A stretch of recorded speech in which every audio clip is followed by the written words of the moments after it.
आश्रम में 75 साल के मोहनपाल को देखरेख करने के लिए रखा जाता है। इसी गांव की दो लड़कियां जिनकी उम्र 13 साल थी, वो चलने के लिए रोज आश्रम के बाहर के रास्ते जाती और मोहनपाल के पास से चलाने के लिए साइकिल ले जाती और वो साइकिल वापस देने जाती। तभी मोहनपाल बिस्किट, चॉकलेट और पैसे की लालच देता और खाने की चीजों में कुछ मिला देता। फिर मोहनपाल करने लगा। भोली लड़कियों को लगता है कि उनको नाना जी जैसा प्यार मिल रहा है, क्योंकि उनकी उम्र ही 13 साल थी। वो कुछ समझ ही नहीं पाती। आहिस्ता आहिस्ता लड़कियों को पेट में दर्द होने लगता है। अल्ट्रासाउंड किया जाता है तो पता चलता है कि लड़की एक दिन आश्रम का नौकर कुत्ते के साथ लेता है। ये मामले को दबाने के लिए पैसे की ऑफर भी आती है। गांव में पंचायत बुलाई जाती है। गांव के प्रधान लड़की के परिवार पर समाधान करने का प्रेशर डालते हैं। थोड़े पैसे देने की बात करते हैं और कहते हैं कि लड़की की बाद में शादी करवा देंगे। तो दोस्तों, ये बात है बुलंदशहर के राधा स्वामी सत्संग बियास आश्रम की। तो आश्रम की देखरेख करने के लिए 75 की उम्र के मोहनपाल नाम के व्यक्ति को रखा जाता है। आश्रम में वीक में एक बार कोई भी फंक्शन होता और बाकी के दिन आश्रम बंद रहता। और देखरेख रखने वाला मोहनलाल 8 साल से आश्रम में काम कर रहा था।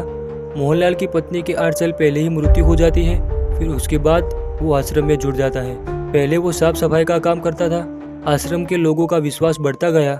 फिर मोहनलाल वो सबकी देखरेख का काम करता। मोहनलाल के साथ 2 और नौकर थे। उनकी ड्यूटी बदलती रहती थी। मोहनलाल का काम सबकी व्यवस्था देखना था। आश्रम ट्रस्ट मोहनलाल के खाने पीने का खर्चा उठाते।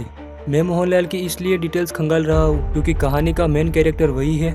खैर, कहानी पे वापस आए तो इसी गांव की 2 लड़कियाँ जिनकी उम्र बस 13 साल थी, ये 2 लड़कियाँ रोज शाम को चलने के लिए आश्रम के बाहर के रास्ते पे जाती। मैंने आगे बताया कि आश्रम में एक दिन फंक्शन होता और वो संडे को। बाकी के दिन आश्रम में सन्नाटा छा जाता। मैं आपको बता दूं कि मोहनलाल के पास एक साइकिल थी और वो लड़कियां 6-7 महीने पहले आश्रम में आने लगी और वो भोली लड़कियां मोहनलाल से साइकिल मांग के ले जाती और मोहनलाल उनको दे भी देता।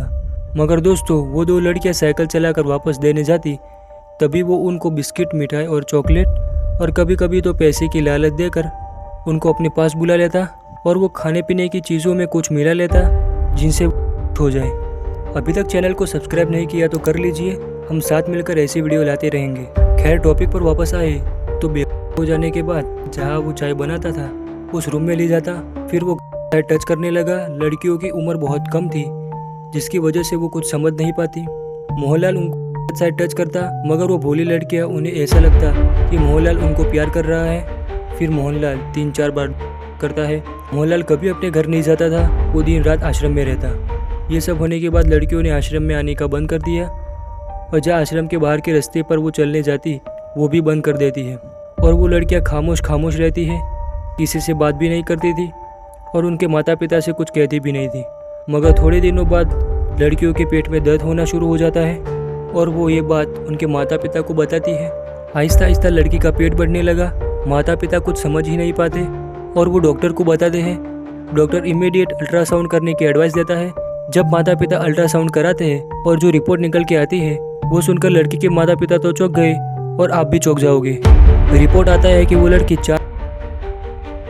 फिर माता पिता उनसे सब पूछते हैं, तभी लड़की पूरी बात बताती है। लड़की के पिता कहते हैं कि मैं लड़की की शादी भी नहीं करा सकता क्योंकि उनकी उम्र ही 13 साल की है। ये करने वाला मोहनलाल इतना बुजुर्ग है कि वो सही से चल भी नहीं सकता। मैं उसको आश्रम में ही मार देता, मगर उसकी उम्र को देख के मैंने छोड़ा है। इस पूरे मामले में एक लड़की भी थी जो दोनों लड़कियों को आश्रम में मोहनलाल के पास ले जाती। इससे पहले भी आश्रम में बहुत घटनाएं घटी है, मगर कोई एक्शन नहीं लिया गया। एक दिन नौकर कुत्ते के साथ लेता है। मुझे बताने में घिन आ रही है, मगर ये हकीकत है। खैर, ये बात गांव में फैल जाती है। फिर नौकर गांव छोड़ के भाग जाता है। लगभग 4-5 महीने पहले की बात है। मोहनलाल जो मेन कैरेक्टर था वो लड़कियों को लालच देकर बुलाता। अगर लड़कियां मना कर देती तो मोहनलाल उनके साथ ज़बरदस्ती करता। ये बात लड़की ने घर पे बताई तो आरोपी पूरे परिवार को जान से मारने की धमकी देता है। डर के कारण वो किसी को बताते नहीं है। खैर, टॉपिक पर वापस आए तो लड़की के अंकल को समाधान करने के लिए पैसे की ऑफर आती है। 22 अक्टूबर की शाम को पूरे मामले का पता चलता है। गांव में पंचायत बुलाई जाती है। गांव के प्रधान लड़की के परिवार पे समाधान करने का प्रेशर डालते हैं। थोड़े पैसे देने की बात करते हैं और कहते हैं कि लड़की की बाद में शादी करवा देंगे। 30 अक्टूबर की सुबह 10 बजे विक्टिम पुलिस स्टेशन में जाते हैं। अगेन पुलिस केस लेने से मना कर देती है। मैं अगेन इसलिए बोला क्योंकि आगे एक केस हुआ था, उसमें भी पुलिस ने केस को एक्सेप्ट नहीं किया था। एनीवे शाम के समय विक्टिम लखनऊ के कंट्रोल रूम में पूरी बात बताई जाती है। पुलिस नौकर पर एफआईआर करती है। पूरे मामले के बाद पुलिस आश्रम पर ताला लगा देती है। जब तक पुलिस की जांच पूरी नहीं हो जाती तब तक आश्रम में किसी को जाने नहीं दिया जाएगा। आपको इस कहानी से क्या सीखने को मिला कमेंट में ज़रूर बताना। आगे मैंने एक वीडियो की बात की है जिसमें ऐसे ही छोटे से लड़के को किया जाता है। अपराधी की अफेयर की कहानी वो लड़के को पता चल जाती है। अगर वो वीडियो देखना चाहते हो तो यहाँ क्लिक करके देख सकते हो। चैनल सब्सक्राइब नहीं किया तो कर लेना। बहुत बहुत शुक्रिया।